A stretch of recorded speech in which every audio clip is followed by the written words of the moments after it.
So last week, the All-NBA team was announced. Yep. First, second, third team. You mentioned the two stars. Anthony Davis made a team, and so did LeBron James. But there's others that are out there that did not make a team. So who was snubbed that should have made the team? Well, look, Jaylen Brown is certainly one of the big names of someone who it was surprising to some people he didn't make the team.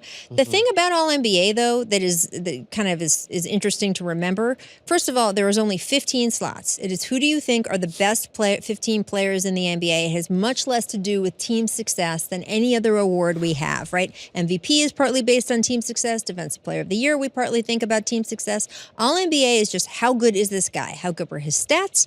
How good is he as a player from the eye test, that kind of thing. And there's only 15 spots.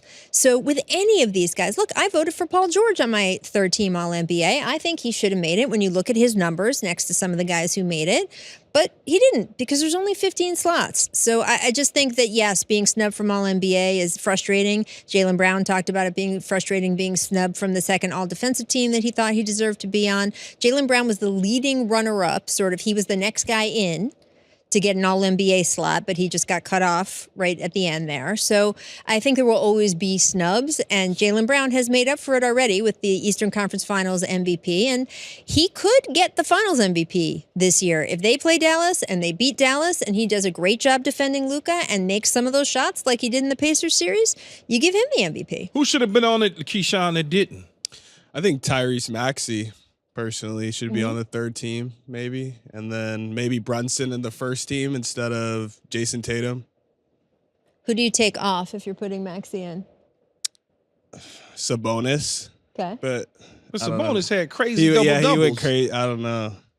Maybe, see, that's hard. Like she said, it's 15 of the best players. So it's like, you can't really go wrong, but there's always going to be snubs. Yeah. Yeah, no, there's always going to be snubs in these accolades, postseason type awards. So speaking of postseason and accolades and awards, so this season, Rachel, the NBA wanted guys to play at least 65 games in the regular season to qualify for certain things, and it didn't happen with everybody, but most of the guys that, you know, when you think about like the Anthony Davises, the Kawhis of the world, all these guys played beyond the 65 games this year. And then some of these guys that went beyond that in the postseason wind up getting hurt. The Donovan Mitchells of the world, the OGs of the world, the Tyrese Halliburtons, the Porzingis, the Jimmy Butlers, the Kawhi Leonards.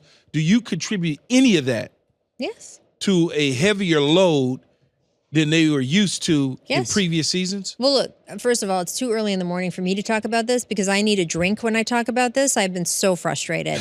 This rule to me is doing something for the right reasons and the wrong execution. I completely agree. They need stars to play more in the NBA. They need to make the regular season matter because that is where they get the bulk of their revenue. They need these guys to show up, and they need to figure out a way for these guys to show up. However, to me, the way to get them to show up is for every individual owner to take ownership of the fact that on their team, even though they're sitting in a room saying, these guys got to play, we need to get a bigger TV contract, that'll only happen if the stars are playing on Saturday nights, that sort of thing.